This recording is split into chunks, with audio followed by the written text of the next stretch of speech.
దాత్రి టీవీలో మీ personal interview కోసం, వ్యాపార ప్రకటనల కోసం ఈ నెంబర్కి సంప్రదించండి. మొబైల్ వచ్చిన తర్వాత ఎవ్రీథింగ్ బికేమ్ క్విక్. అసలు నేను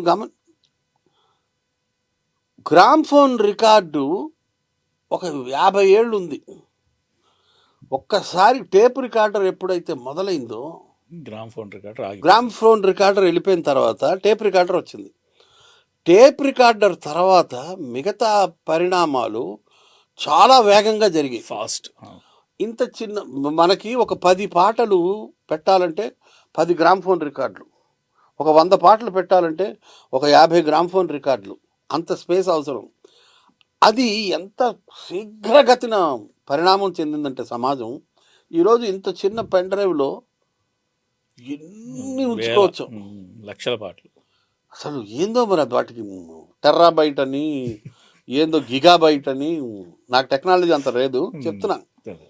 టెక్నాలజీ మొదటి కంప్యూటర్ ఒక గది అంత ఉండిందట, ఇప్పుడు కంప్యూటర్ ఒక స్టీల్ పళ్ళెం అంత వచ్చేసింది. ఇప్పుడు మొబైల్ ఫోన్ కూడా ఒక పెద్ద కంప్యూటర్. ఆ మొబైల్ ఫోన్లో జరగని విషయం లేదు. అసలు మా వీధిలో ఒక ఫోన్ ఉండేది, వీధికి ఒక ఫోను. ఏదైనా ఇంపార్టెంట్ మెసేజ్ ఉంటే వాళ్ళ ఇంటికి ఫోన్ చేసి, అయ్యా మేము ఒక విషయం పలానా వాళ్ళతో మాట్లాడాలి, కిషోర్ దాస్తో మాట్లాడాలి, మీరు రాత్రి 8 గంటలకు వాడిని పిలిచి కూర్చోబెట్టండి ఫోన్ దగ్గర, మేము చేస్తాము అంటే అప్పుడు నేను వెళ్ళి అక్కడ వెయిట్ చేసేవాడిని. 7:45 నుంచి కూర్చుని 8 గంటలకు ఫోన్ వస్తే మాట్లాడి వచ్చేవాడిని, థ్యాంక్స్ చెప్పేవాడిని, 100 థ్యాంక్స్ చెప్పేవాడిని. ఎందుకంటే వీధికి ఒకటే ఫోను, వాళ్ళు అత్యంత ధనవంతులు మా వీధిలో. అట్లా ఉండేది. మా ఇంట్లో టీవీ కూడా లేదు, మా ఇంట్లో టేప్ రికార్డర్ లేదు. నేను ఈనాడులో ఉద్యోగంలో చేరిన కొత్తల్లో నా జీతంలోంచి ప్రతి నెల ఇంటికి 150 రూపాయలు పంపిస్తూ మెల్లమెల్లగా కొంత డబ్బు రెగ్యులరైజ్ అయిన తర్వాత జీతం 2000 ఒక 100 ఎంత అయింది. అందులో ప్రతి నెల కొంత డబ్బు మిగులుస్తూ నా మొట్టమొదటి అరుదైన వస్తువు ఒకటి కొనుక్కున్నది ఏంటంటే టేప్ రికార్డర్. నేను పాటలు వింటూ పుస్తకాలు చదవడం అలవాటు స్కూల్ డేస్ నుంచి. మాకు రేడియోలో వివిధ భారతిలో పాటలు, బినాకా గీత్మాల, సిబాకా గీత్మాల తర్వాత అయింది, శ్రీలంక రేడియో పాటలు కొన్ని వచ్చేవి. ఇవన్నీ రోజులో 4 గంటలు కవర్ చేసేవి. మిగతా 4-5 గంటలు 6 గంటలు చదివే టైంలో మాకు పాటలు వినడానికి ఉండేది కాదు. There was no other source of entertainment. చదువుతూ పాటలు వినడానికి కాలేజీ పుస్తకాలు, నవలలు, కథలు విపరీతంగా చదివేవాడిని.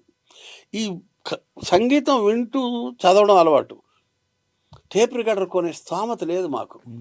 సో ఉద్యోగంలో చేరిన ఒక 8-9 నెలలకి ఒక ఏడాది అయింది అనుకుంటా. అప్పటికి కొంచెం కూడబెట్టి ఒక పిసర అప్పు చేసి టేప్ రికార్డర్ కొని ఆ రోజు నేను పొందిన అనుభూతి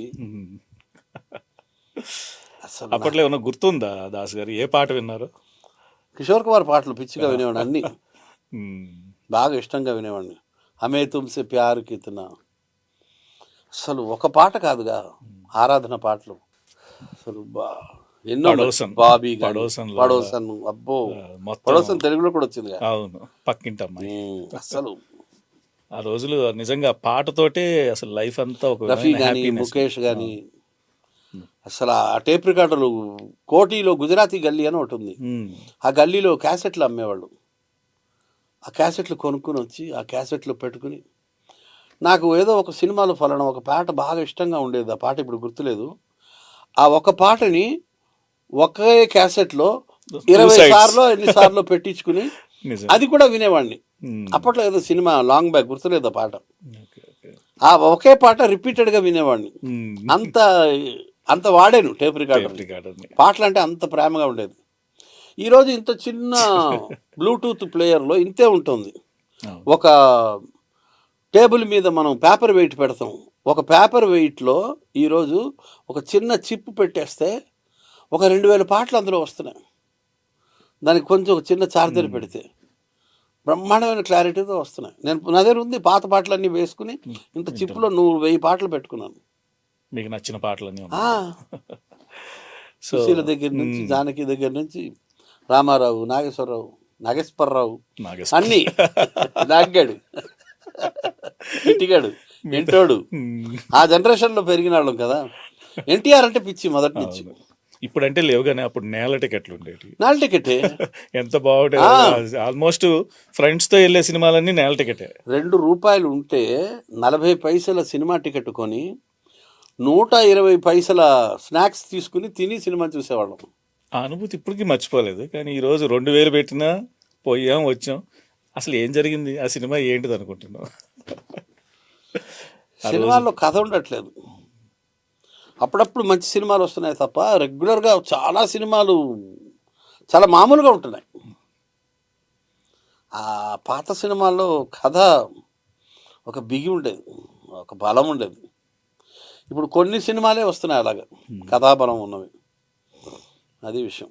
ఎండమూరి రచన నిజంగా నేను బాగా మొన్న మంచి పల్లకి చూస్తున్నాను. ఎండమూరి డైలాగులు ఎంత బాగుంటాయి. గాంధీ క్యారెక్టర్లో నుంచి ఎన్ని డైలాగులు చెప్పిస్తారంటే, సొసైటీలో ఒక ఫ్రస్ట్రేటెడ్ యంగ్ గ్రాడ్యుయేట్ ఆయన్ని ఇరిటేట్ చేస్తుంటే అడుగుతాడు, నీకు తెలిసిన 3 పతివ్రతల పేర్లు చెప్తాడు. మీ భార్య, మా అమ్మ, మీరు ఒప్పుకుంటే మీ భార్య, మీరు ఒప్పుకుంటే మీ ఆవిడ, మా అమ్మ, మీ అమ్మ, మీరు ఒప్పుకుంటే మీ ఆవిడ. అసలు ఆ డైలాగ్లో చూడండి అసలు ఎలా ఉంటుంది. అసలు ఎంత బాగా రాశారండి ఎండమూరి. నేను బాగా ఇన్ఫ్లుయెన్స్ అయిన ఎక్కువసార్లు చదివిన నవల ఎండమూరి ఋషి, అంతర్ముఖం. ఋషి అయితే నిజంగా ఋషి కానీ అంతర్ముఖం కానీ, ఆల్బర్ట్ కామూది ది అవుట్ సైడర్ దాన్ని బేస్ చేసుకుని అంతర్ముఖం రాశారు. ఆయన మొదటి మాట తొలి పలుకులో రాశారు. చెప్పారు. అద్భుతంగా ఉంటుంది ఋషి మాత్రం. ఎన్నిసార్లు చదివాను, ఎంతమందికి బహుమతికి ఇచ్చాను ఆ పుస్తకం. ఎండమూరితో మొదలెట్టిన రచన ఆయన నవలన్నీ చదివేస్తాం, గబగబా చదివేస్తాం. 2 రోజుల్లో ఆయన నవల అయిపోతుంది. అంతకన్నా పట్టదు 2 రోజులు చదివామంటే గొప్పే. మనం ఒకసారి మొదలెట్టామా చచ్చేమే, అడిక్ట్ అయిపోతుంది. వదలం మనం ఇంకేం పని చెయ్యం. ఎండమూరి రచనలన్నీ అయిపోతాయి గబగబా. తర్వాత మనలో ఒక తృష్ణ మొదలవుతుంది. అరే చదవాలి చదవాలి చదవాలి చదవాలి, ఏదో ఒకటి అర్జెంటుగా చదవాలి. ఇప్పుడు మీరు చెప్తుంటే అప్పటి జనరేషన్కి ఈ పుస్తకాలు చదవడం, ఈ కవిత్వం మీద interest, Sri Sri source of entertainment తక్కువ కదా. టీవీ లేదు, ఫోన్ లేదు. ఎంటర్టైన్మెంట్ ఏంటి? మనుషులు మాట్లాడుకోవడం, పుస్తకాలు. అప్పట్లో పని పాట లేకపోయిన కుర్రోళ్ళైనా ఏదో ఒక ఈ పుస్తకం చదవడం వీటి వల్ల అవును వాళ్ళ లైఫ్లో ఎక్కడ డిస్టర్బ్ అవ్వలేదేమో. ఒక టైం ఆ రోజుల్లో మహాప్రస్థానం, వెన్నెల కురిసి అమృతం కురిసిన రాత్రి, నా అక్షరాలు జడ. సో మొత్తానికి ఎండమూరి గారి వీటిల్లో నావెల్స్ లో క్యారెక్టర్ నేమ్స్ కూడా చాలా డిఫరెంట్ గా పెడతారు అసలు. ముత్యవంత ముద్దులో కూడా ఆయన క్యారెక్టర్ పేరు వెరైటీగా ఉంటుంది అసలు. తపస్సు చేసుకుని మళ్ళీ వస్తాడు, అంత బ్యూటిఫుల్. ఇప్పుడంతా సినిమాలు ఓటీటీలో మంచి సినిమాలు వస్తున్నాయి ఇప్పుడు. అయితే థ్రిల్లర్స్ ఎక్కువైపోయాయి. ఒక మర్డర్ ఎక్కడ జరిగింది, ఎందుకు జరిగింది పట్టుకో, బాగుంటున్నాయి. మా మలయాళం సినిమాలు బాగుంటున్నాయి కొన్ని. ఈ మధ్య కాలంలో కోర్టులు అంటే యువర్ ఆనర్ పెద్ద పెద్దగా కాకుండా రియాలిటీని చూపించే ఓటీటీలు కూడా చాలా న్యాచురల్ గా కోర్ట్ రూమ్ డ్రామాలు వస్తున్నాయి. కోర్టు ప్రొసీజర్స్ ఇలా ఉంటాయని రియలిస్టిక్ అవును బాగుంటున్నాయి.